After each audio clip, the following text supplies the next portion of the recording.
মজলুম জননেতা এটিএম আজহারুল ইসলামের মুক্তির দাবিতে বরিশাল মহানগর ও জেলা জামায়াতের উদ্যোগে বিক্ষোভ মিছিল ও সমাবেশ অনুষ্ঠিত হয়েছে।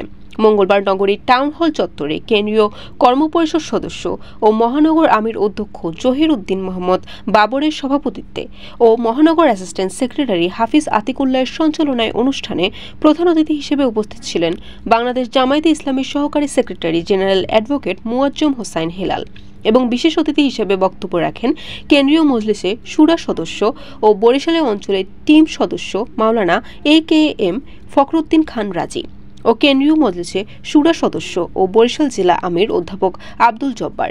প্রধান অতিথি অ্যাডভোকেট মুয়াজ্জম হোসাইন হেলাল বলেন, বাংলাদেশ দ্বিতীয়বারের মতো স্বাধীন হলেও বাংলাদেশের বৈষম্য এখনও দূর হয়নি। বাংলাদেশ জামায়াতে ইসলামী বৈষম্যের বিরুদ্ধে আন্দোলন করলেও তাদের ব্যাপারে চরম বৈষম্য করা হচ্ছে। তিনি আরও বলেন, আজ এই মজলুম জননেতা আজহারুল ইসলাম ভাইকে মুক্তি দিতে হবে, নয়তো বাংলার জনগণ তাকে ছাড়ানোর জন্য ব্যবস্থা করবে ইনশাল্লাহ। জামায়াতে ইসলামের নিবন্ধন ফিরিয়ে দিতে হবে।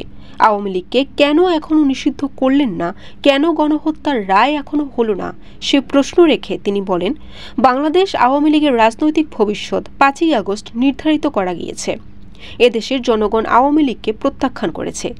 বরিশাল জেলা জামায়াতের নায়েবে আমির মাওলানা আব্দুল মান্নান, মহানগর জামায়াতের নায়েবে আমির মাহমুদ হোসেন দুলাল, সেক্রেটারি মাওলানা মাহমুদুন নবী তালুকদার, ইসলামী ছাত্র শিবির বরিশাল মহানগর সভাপতি ও কেন্দ্রীয় কার্যকরী পরিষদের সদস্য রিয়াজুল ইসলাম, বরিশাল বিশ্ববিদ্যালয়ের সভাপতি আমিনুল ইসলাম, বরিশাল জেলা সভাপতি আকবর হোসেন। আরও উপস্থিত ছিলেন মহানগরীর নায়েব আমির Hossain Ibne Ahmed, assistant secretary master Mirajur Rahman, হাফেজ হাসান আতিফ, তারিকুল ইসলাম, কর্মপরিষদ সদস্য অধ্যক্ষ আমিনুল ইসলাম খসরু, মাওলানা জয়নুল আবেদিন, মাওলানা শহীদুল ইসলাম, মাওলানা শফিউল্লাহ তালুকদার, অধ্যাপক মাহফুজুর রহমান আমিন, মোহাম্মদ জাফর ইকবাল, শামীম কবির, মোস্তাফিজুর রহমান, অধ্যাপক আনোয়ার হোসাইন, অধ্যাপক সুলতানুল আরিফিন, মুজিবুর রহমান, মোয়াজ্জেম হোসেন হাওলাদার, অ্যাডভোকেট আবুল খায়ের শহীদ, বরিশাল মহানগর শিবিরের সেক্রেটারি হাসান নাইম, জেলা সেক্রেটারি সাইম আহমেদ প্রমুখ।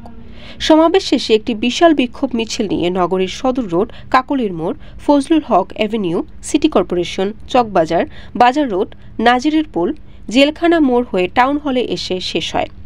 বরিশাল.নিউজ।